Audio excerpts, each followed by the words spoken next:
So, Mm. we are girlfriends of a certain age. A thing I have noticed quite Mm. apparently is that people around me are starting to get divorced. I mean, it Mhm. didn't just start, it's been going on for some time, but I see it ramping up. And I do know that more and more women stop tolerating a lot in midlife. And I think a lot more divorces happen. And so we cooked up this topic of, are you divorce curious? Mm. We found this amazing guest, a woman who I adore and love, Tamara Mendelson, who is a relationship coach and has a very fresh and interesting perspective. Tamara is also one of the sponsors of today's episode. Hi, welcome to Girlfriends of a Certain Age, a podcast for women in midlife. We are busy living our best lives. I'm your co-host, Fleshay Hesh. I'm a business coach and work-life balance expert for women. And I'm your co host, Jessica Neighbor. I'm a voice coach for vocalists and public speakers online at Impact Vocal Coaching.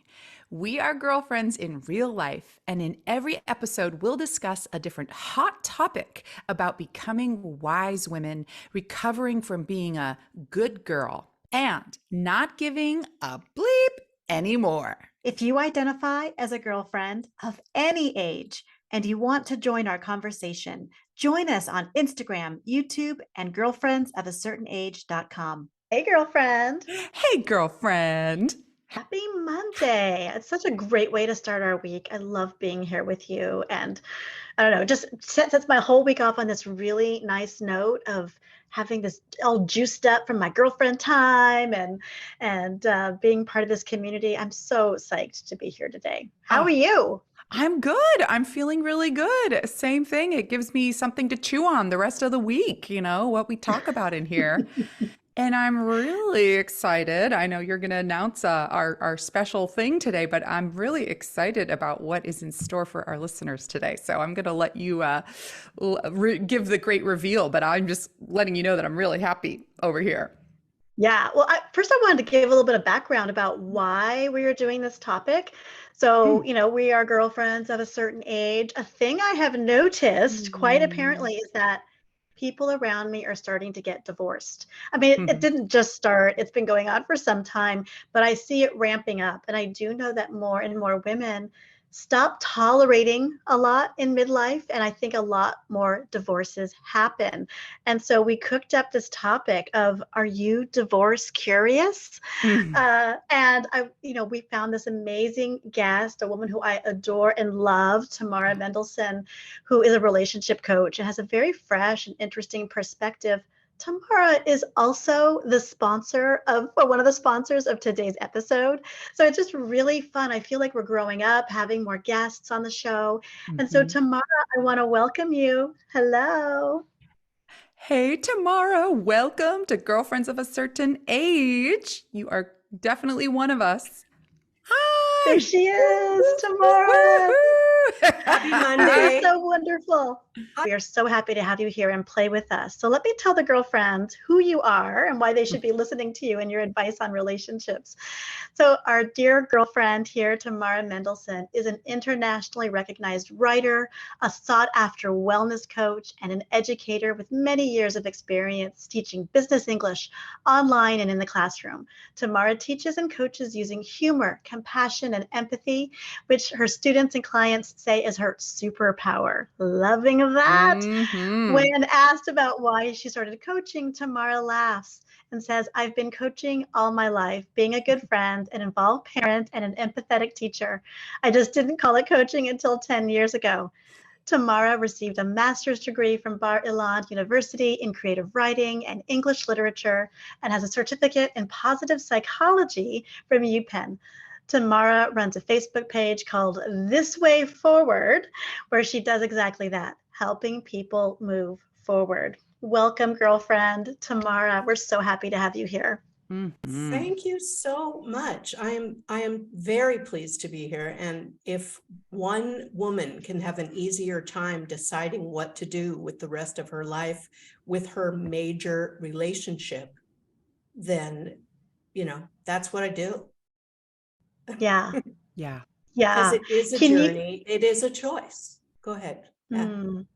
Yeah. It, Can you tell us a little bit about why you became a relationship coach and your journey to getting here? And why well, should ladies be listening to you? the funny thing is I wrote a book called Mm. Divorce Poetry, Breaking Free, because the way I made sense of my world was to write poetry.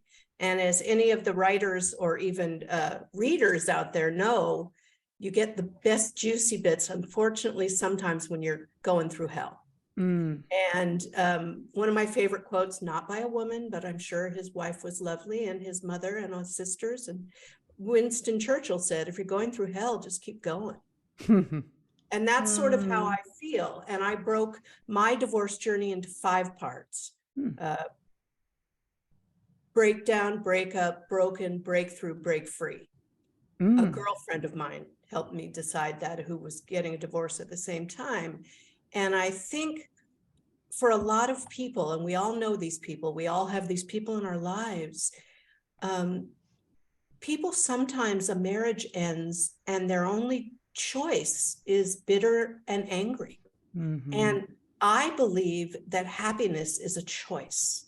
And I believe that as women, we need to teach other women and our sons and daughters what it's like to be resilient. And I became a coach because people called me up and said, Tamara, your divorce looks so great from the outside. You and your ex talk, and you share the kids, and the dog ended up with him. Even though it was our dog, the dog was he was the person. You know, animals have a person. He Yeah. was definitely the person. And I could not listen to this poor dog cry. So the dog licked Oh. him. I know. Um, but so, you know, in a lot of ways, my divorce was freeing. It was also devastating. And the other thing I like to tell people is there's a worksheet actually in the workbook that everyone will get a copy of if they sign up for my mailing list, is a what if. And Flesha and I talked about this. Often we don't think about things because we're so emotionally distraught. You know, we don't think, well, how is this going to feel in 6 months? What if my friends stop talking to me? What if my social community turns their back because divorce is obviously the woman's fault? Mm. Graying divorce is a phenomenon, and that's what you were talking about, Flesha. It's women who reach a certain point in their lives and realize that the things that they, when their children were small, or when their business was small, or when they had parents to take care of, they kept a relationship together, but it maybe wasn't the right relationship.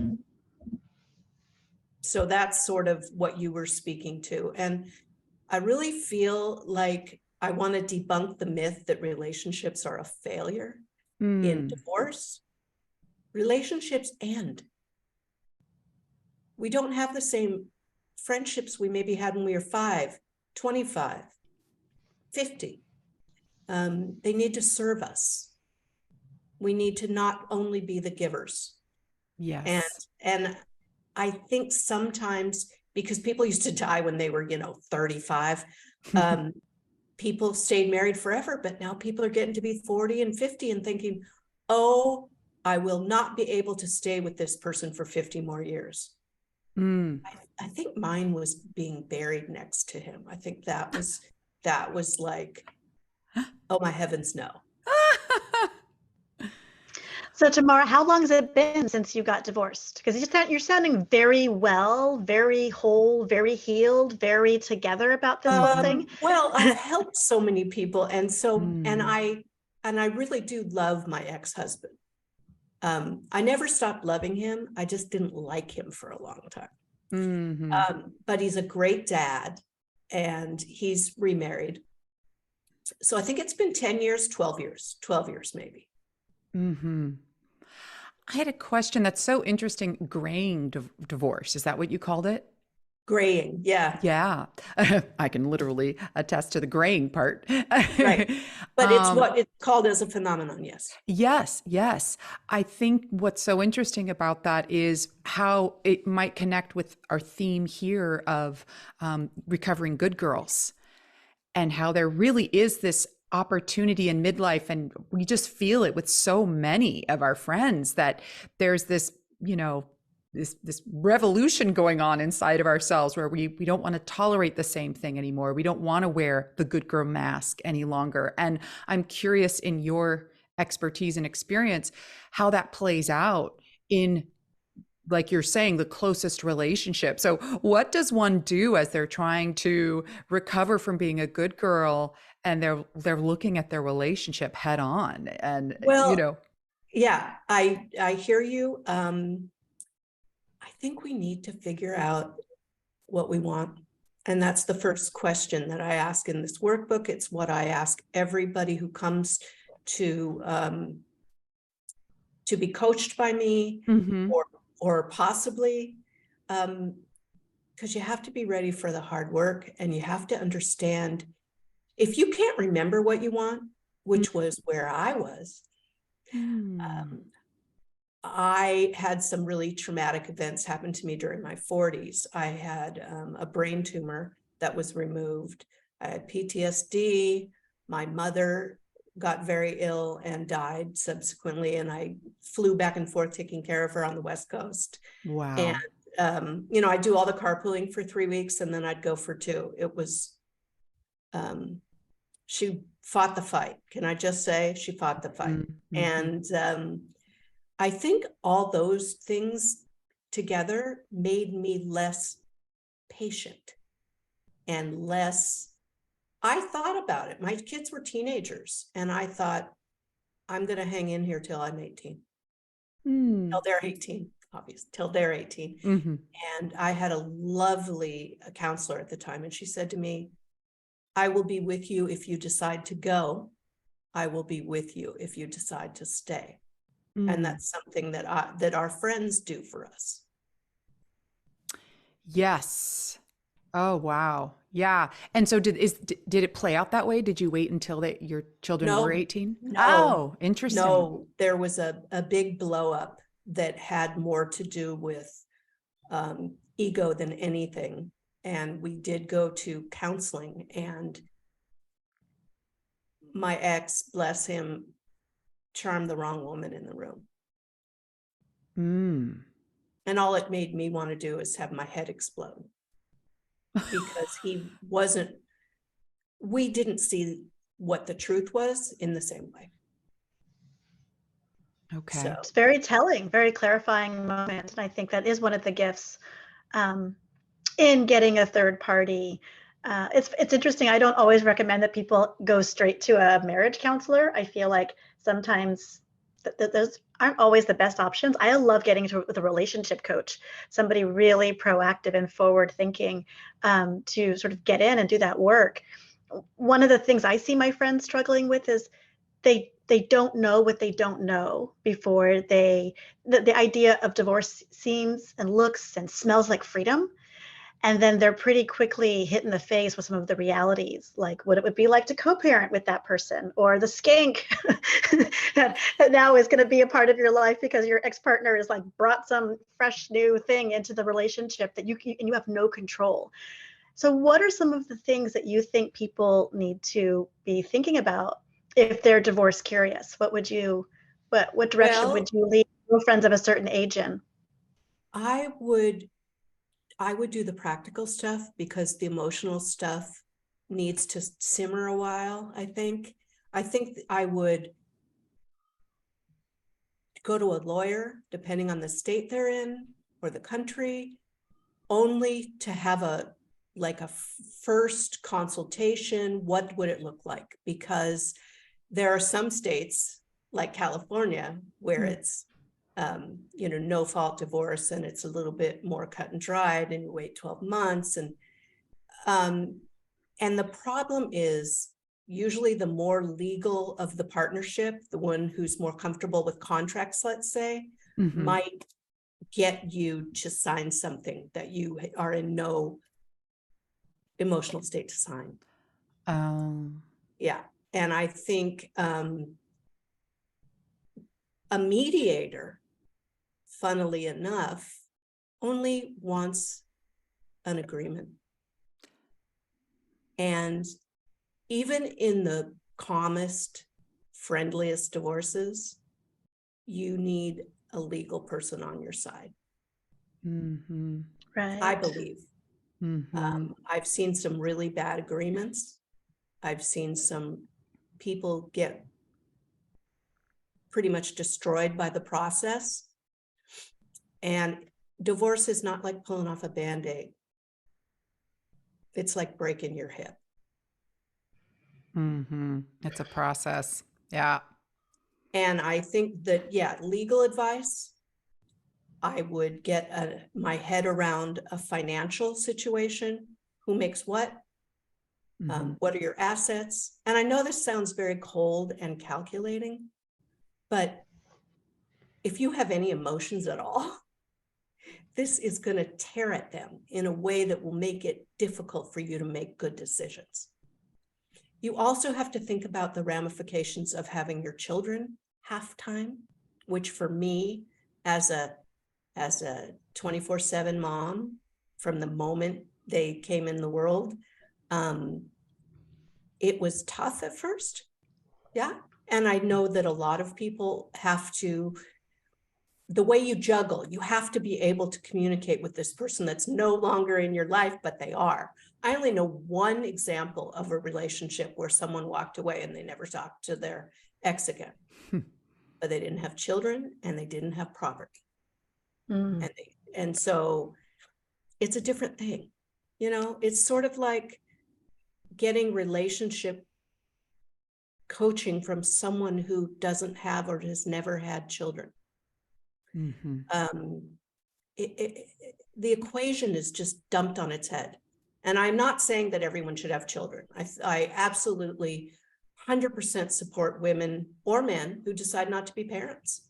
Absolutely 100%. You be you, I'll do me. But I never really wanted to get married. I wanted to have children. And the way that good girls do that is to get married. And have children. Interesting. Interesting. Sure. Yeah.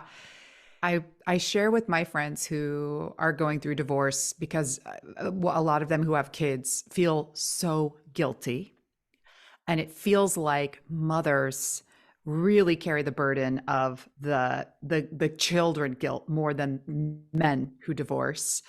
And what I try to remind them is that I'm a child of divorce, and what happened with my parents happened very early in my life. I have no recollection of them together. I look at the two of them and I'm like, how did you guys ever work together? They were not the right fit. It's very clear to me. And they both wound up finding partners who were much better fits for them. And one of them wound up being a super hands-on parent for me, who I'm extremely close to this day. And so I just try to really help my friends who have that guilt around that. And obviously it's layered, and obviously, all the nuances, but really like almost like long picture view, the opportunities that it will afford your children later on, you can't even imagine. And I can just speak from my own experience that it really did wind up being a gift to all of us, to the kids, to the parents, less bitterness, more progress, and they evolved. And I think because they did, I got to have a happy family, be it in two houses, right? Be it in going back and forth, but it was happy. And that's what I try to just remind them, because do you find that the moms are carrying that weight and that burden? It's a hard one. I can only imagine. Moms, somebody has to be the mother. Yeah. And even if you're two fathers, somebody has to be the mother. And or two mothers, still somebody has to be the mother. And I think the guilt is societal. like the good girl. Yes. It makes me question how many relationship skills people have. That None. so many marriages that is become the norm, right? I'm tired of you, so I think I'll be happier without you. But I just wonder what people are learning about. I'm trained as a marriage and family therapist, and we learned very early on that most people go for counseling when it's way too late. Like it can't really be Way too fixed by late. then, right? And once Right. resentment is baked in, and this has been said, and that's been said, and can't be taken back, it's just too late. But I wonder about those relationship skills. To Warning learn them. signs, the warning signs, right? Well, But yeah. the warning signs, I think there are cracks even before people get married. I mean, you guys know what a big deal a lot of weddings are. So much more money, time, and energy is spent on the colors and who's coming and the destination. Well, it's an industry, right? It's Totally capitalism at its is. finest, It pulling totally at our is. heartstrings. Exactly. And it's in some faiths, I do know that you sit with a rabbi or a priest. I'm sure in Islam there is something as well. I also know that there's one meeting maybe or 5 or 6, and everybody's so giddy and wedding planning that they're not even. I mean, I love the couples that say, yeah, we're going to have a party, but we're going to put the money toward an apartment, or we're going to save money and pay off our student loans, or whatever. It's such a more realistic way to look at the whole thing. And we all get caught up in the pomp and circumstance, so excited with all that, the matching shoes and whatever, that, that it's craziness. Yeah. Because that would be such good time spent with a relationship coach. I didn't know how to fight with my ex. I wasn't fun to be. I was angry for so long. And women, well, everybody gets angry, but men often turn it out, push it out. Women turn it in, and that becomes depression, anxiety, self-destructiveness. And I think people need to think about things like, maybe, Fleshe, what you said about you and your husband, or Jessica, I don't know anything about your husband, but you have to be partners. Yes. And I never felt like a partner. I felt like I was on the opposing team. Yeah. And I was always. But to be fair, I left my country, my language, my social circle, and started over again in another country. Oh, and what country was that? Israel. Oh. And the imbalance of that. Yeah. It's sort of like living next to your partner's family and not yours. It's all these things that you have to have a more level playing field. But I think a level playing field, it's like the difference between the way most women communicate and most men communicate. Women try to immediately find common ground. Yes. Men try to one-up each other. Now, these are gross generalities, and I'm sorry if any men are listening, but get over it. So this is the kind of thing that I worry about. And I guess we have to teach our children these things. And I think you learned because your parents went off and found partners. Which isn't to say that the process itself wasn't difficult. My mom says it was the most difficult thing she ever went through. She did not see herself as a young mom with a toddler divorced on her own. That was not the story, right? Nobody thinks about it. Nobody thinks about it. But eventually it worked through. So there's, like you're saying about like, what's the why? What's the big thing of it all? Like that's something to hold on to, I think, as you're going through this extremely painful process, for sure. I wanted to remind everyone that there's this interesting statistic about grandiose weddings that they, and I'll try to find the stats for this and put it in the show liner notes, but that the more we pay for our weddings, the more lavish they are, the greater chance of divorce. Today's episode is brought to you in part by our dear friend and girlfriend of a certain age, relationship coach Tamara Mendelson. We wanted you to meet Tamara because she brings a really fresh perspective to relationships that we thought you needed to know about. You can learn more about Tamara at tamaramendelson.com. Hi, Tamara Mendelson here, relationship coach. Relationships are hard, and I wrote the mini relationship roadmap to help you along the way in your own relationship. Tips and tricks and some exercises to help figure out if your relationship is broken or if you're just angry. So sign up for our email down below and get on our mailing list, and I'll send you out this workbook right away. Talk soon.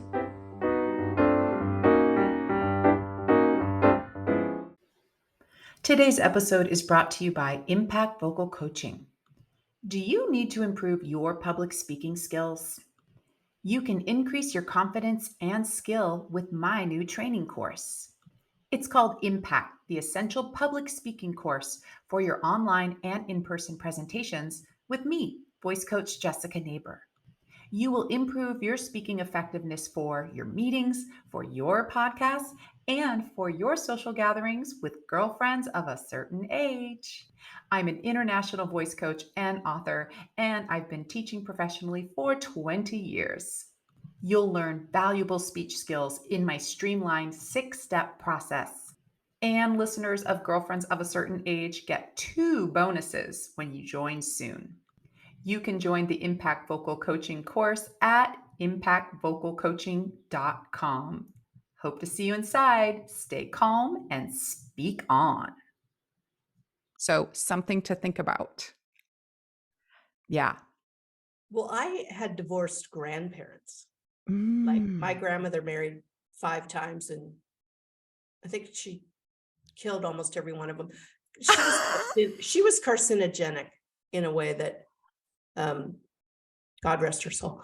Wow. And my other grandmother, she divorced someone who was, I think, probably abusive. But you didn't talk about it then. But my parents were married for 49 years. And there are 3 divorces in my family out of 4 kids. Right. It's so normal, but with this 50% divorce rate, why is it still so taboo? Why is it still this huge, shameful, big D that women feel they wear around on their chest, you know? Because we allow that to continue. One of the other things, Jessica, or maybe Flesche asked me, is why I started this, because divorce is not a failure. Divorce is not a failure. It's an end of a relationship. It's a change in a relationship.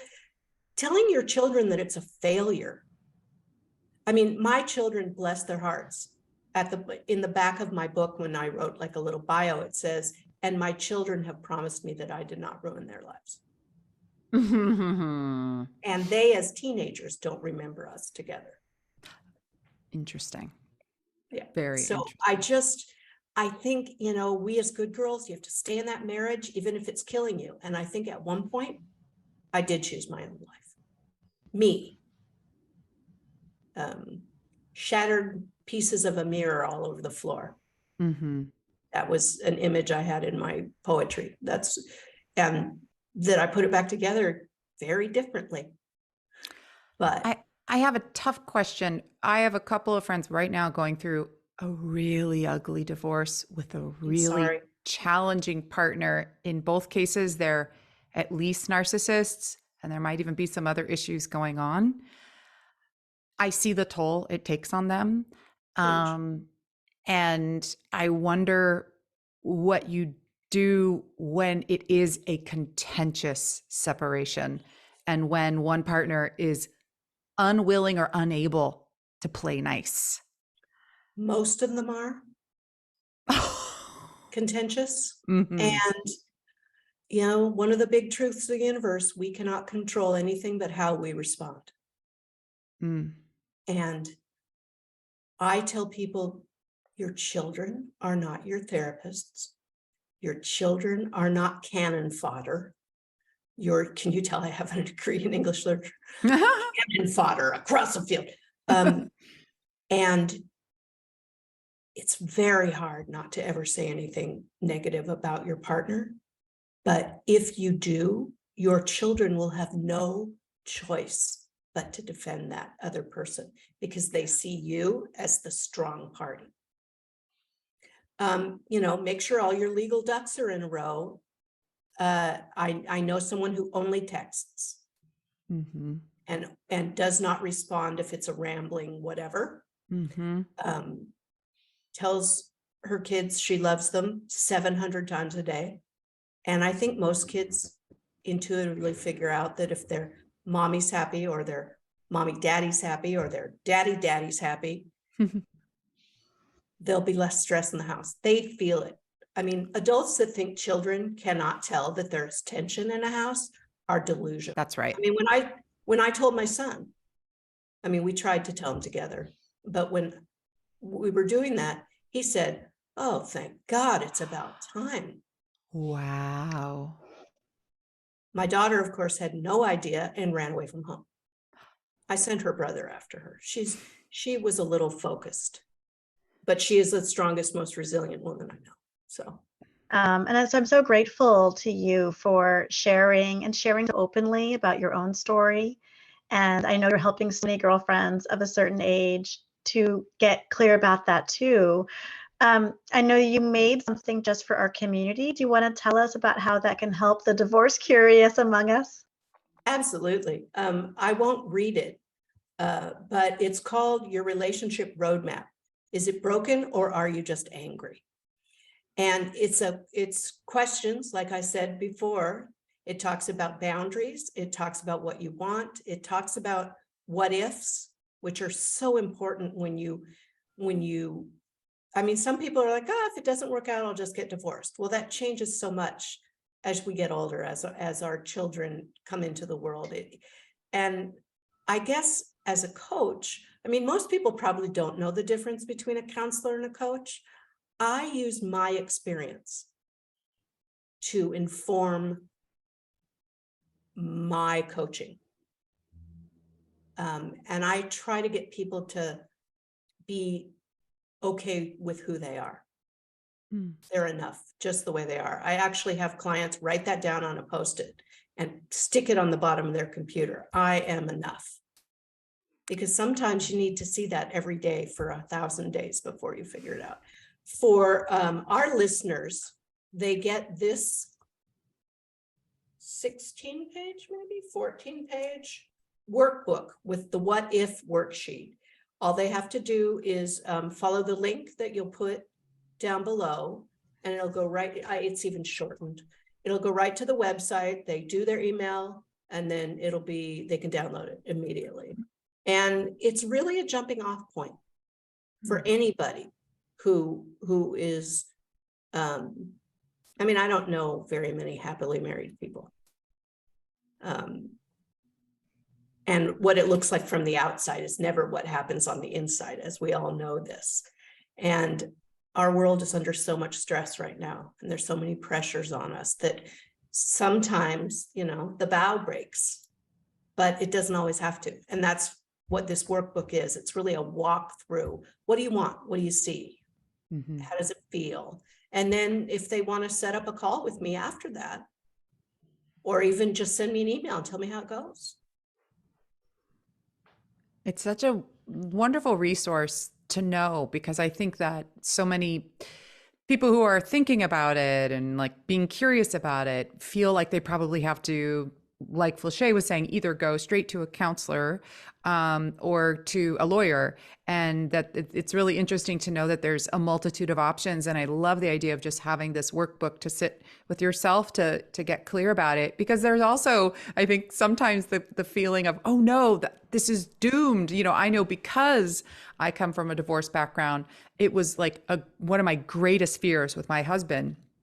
And that the irony is, like, he's just he's my man. Like we clicked, we hit it. I went through a lot of bad relationships.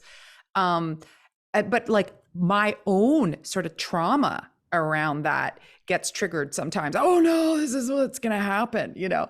So I've had to work on my own way of realizing, hey, every hiccup, every, you know, dispute isn't leading to the big D necessarily. And I mean, at this point, we're 20 years into it. It's like, we're pretty straight up with each other.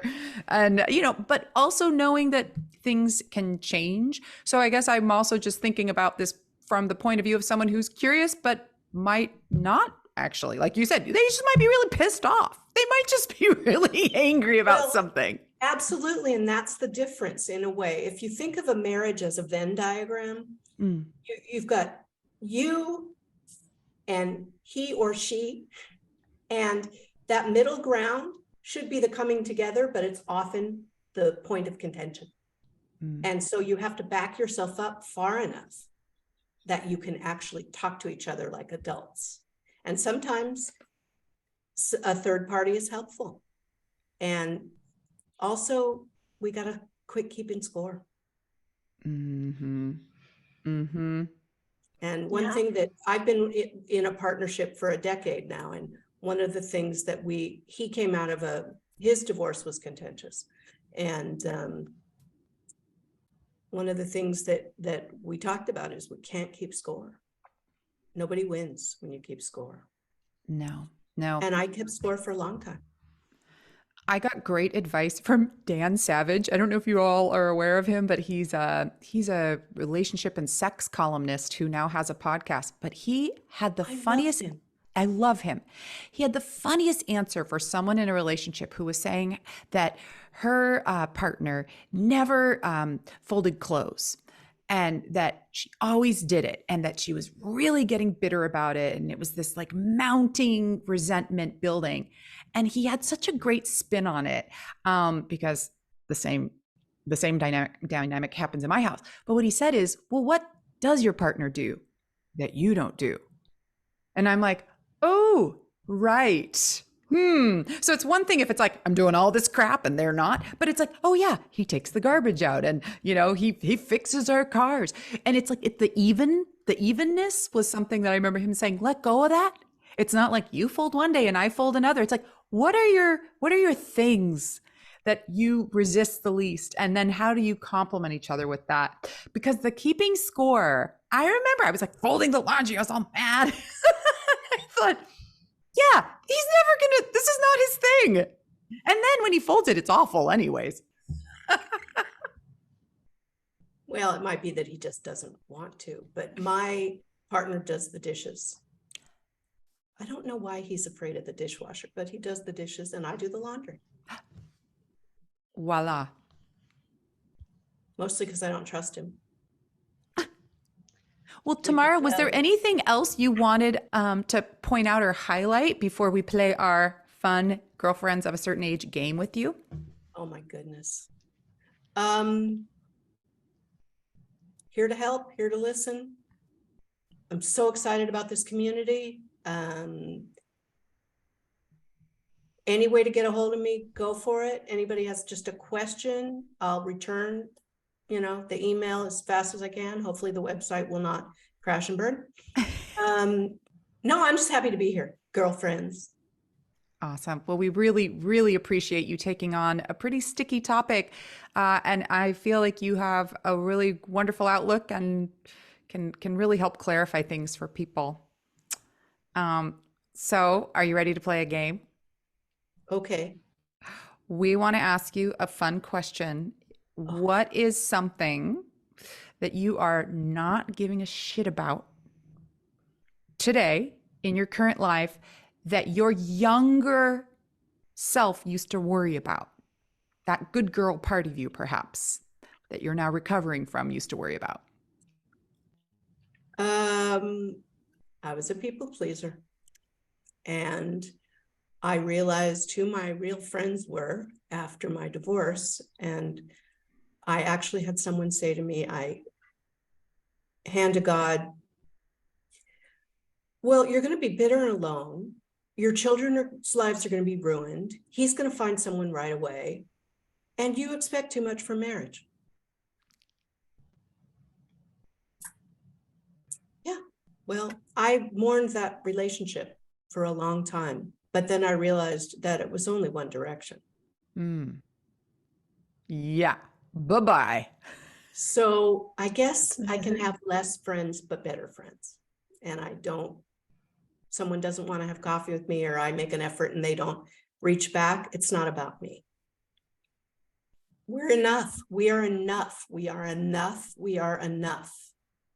We're more than enough. Yeah, truly. Thank you. It was My great pleasure. And my word for the year is grace. Nice. To be in grace. Grace. Grace. Beautiful one. Beautiful one. All right. Well, on that beautiful note and that beautiful word, we'll let everyone just think about that. So until next time, girlfriends, a lot to take in here. And can't wait to discuss more. All right. Thanks so much, everybody. See you next time. Bye. Bye. Thank you for tuning in today to Girlfriends of a Certain Age podcast. Do you have a girlfriend who needs to hear this message? Share this episode with her. She will love you forever. If you enjoyed today's episode, please subscribe, rate, and comment wherever you get your podcasts. Stay tuned for more episodes where we discuss more hot topics about girlfriends living their best lives. You can follow us on Instagram, YouTube, and girlfriendsofacertainage.com.